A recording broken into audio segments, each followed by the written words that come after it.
Hello and welcome to the first episode of Kiki Does Arty Stuff. This set of tutorials, which I hope to produce over the ongoing weeks to cope with for some extreme isolation and extreme boredom, and I hope it gets you through an hour or two. While I introduce this, I'm just going to wander around the house and show you some of my arty stuff. Not all of it done by me, some by friends. Some by ex-students, and so as you can see, we all love a bit of art in this household.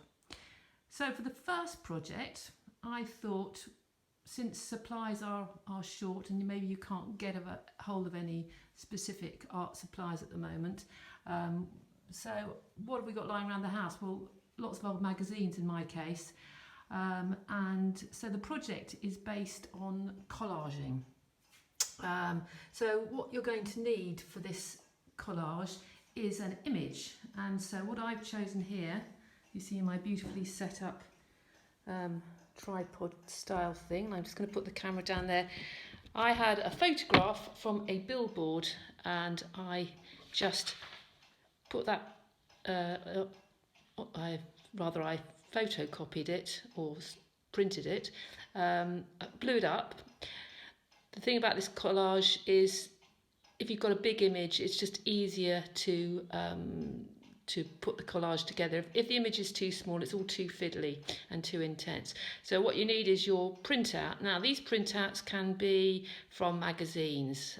You might just download some stuff off the internet, get an old painting from the internet, you know, one of your favourite paintings, and use that. Or it can be a picture of a family or friend. It doesn't have to be in colour, it can be in black and white. This works well as a black and white project as well.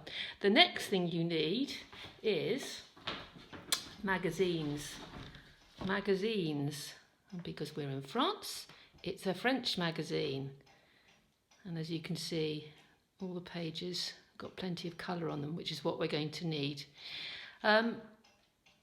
When you've collected your magazines, or indeed newspapers, maybe you've just got a set of Financial Times knocking around, the pink paper, that can make a very interesting graphic image as well.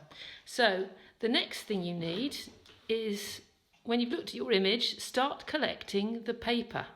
So as you see, I've already cut out some bits of magazine here. For the lips, I'll just move this. For the lips, I've started collecting pinks and reds, so they'll be sticking over those parts. And then for the eyes, I've already started collecting blue. The skin tones, I've gone more grey than yellow here, so there we've got all the bits of paper. In colour magazines, you'll have a lot of choice. If you've got any old comics lying around, if people still read comics, that's good as well. The paper's different, it's not as glossy, but it can be very effective. So the next stage is, how do I actually cut the paper up? So you can either cut it into little kind of like miniature bits of mosaic like this, little squares, relatively small, because obviously you want to have quite a few making up the areas here. Or you can just tear your paper like that. The good thing about tearing a paper is it gives a lovely little fine white edge at the side, which can again make the image look a little bit more interesting, a bit more textural. So once you've got that, you next need the wonderful White Magic. This seems to be a German bottle. PVA glue. It should be cheap. You can get it at supermarkets, I think, but possibly not at the moment. So see if you can get a mate to get you some or lend you some glue. Obviously, putting on the rubber gloves first. This is going to be used to stick down your bits of mosaic onto the image. Now, you're not going to trace this. You're going to work directly onto the image. So you're sticking onto your photocopy or your printout. And so you've got that perfect guide. Think about your image. Think about using an image which has got interesting tones in it. Don't think about a flat image as in everything's tonally the same. And when I mean tone, people sometimes don't exactly know what tone is. When you look at a picture and you slightly blur your eyes, put your eyes out of focus, you'll see this area very clearly is a very dark tone. This area on the bridge of the nose and around the cheekbones is a very pale tone. And what you want to do is really use the tones as your guide. You could have her with a green face, but just a light tone of green there and a dark tone of green there. Be guided by the tone. So obviously at the eyelash line, it's an extremely, pretty much black tone. You don't have to use black, you might use a dark purple. There's plenty of dark colours in the magazines to use. And some, see, if you put that there, tonally, it's matching the tone of the photocopy. And then tonally, I can get another piece of this paper. If I move it around, you can see tonally, it's not that far off the skin colour. It's maybe a bit dark. Maybe you go for a slightly lighter tone. And that's using a grey instead of a flesh colour. So the idea is you build up this picture made of lots and lots of little pieces, or as the Italians say, tesserae. That's the word for those individual bits of mosaic. That's going to take you some time, especially on a piece of work this size. You don't have to use a portrait. You might want to do an object. Keep it simple the first time so you don't get frustrated. That's my top tip, because what you want to have at the end of the day is a sense of achievement that you've produced something that you're actually kind of vaguely proud of. The other thing is, when you're looking at magazines, obviously there's a lot of text in them. That's actually quite nice to incorporate in your collage. So if you tear some of these up, excuse me, like this. So tear some of these pieces up, the odd bit of text coming through. I promise I haven't got coronavirus. I've just got something in my throat.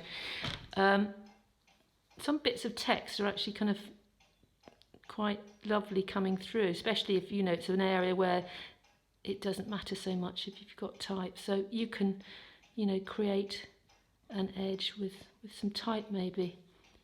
Once this builds up, it's actually very effective. So we'll just place some bits around there. You see, for large areas where it's you're just trying to get coverage, you can use nice big bits of paper.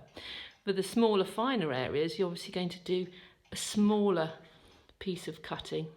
I have to lick my fingers. The other thing is, if you lick your fingers to pick these bits up, especially if you're not infected. If not, just have a dab of water and dab it on the side of your frame, and then pop the bits down, because you'll find that actually to pick up with your fingertips, these little bits are pretty tricky. Anyway, I'm going to crack on with this collage, and I'll update you with my results, and I hope you'll update me with your results. There isn't a time limit on this, but if the weather's not very good with you, then you might want to crack on with it now. And I look forward to seeing you. I'm now going to go out in the garden and help Rob cut some turf. And I'll speak to you later. Bye. And now the final reveal of my take on the challenge that I've set you all. It's your own collage made out of tiny bits of torn up magazine. I'll just take you in just to see some of the detail. Close up looks quite rough. And then zoom out. And it all comes together. I hope you enjoy this challenge. If this kind of image is a bit complicated, make your basic starting point simpler to start off with. Don't give up halfway through.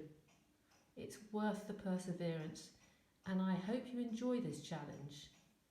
Well, it's goodbye from now from Kiki Makes Art Stuff. Dun, dun, dun, dun, dun.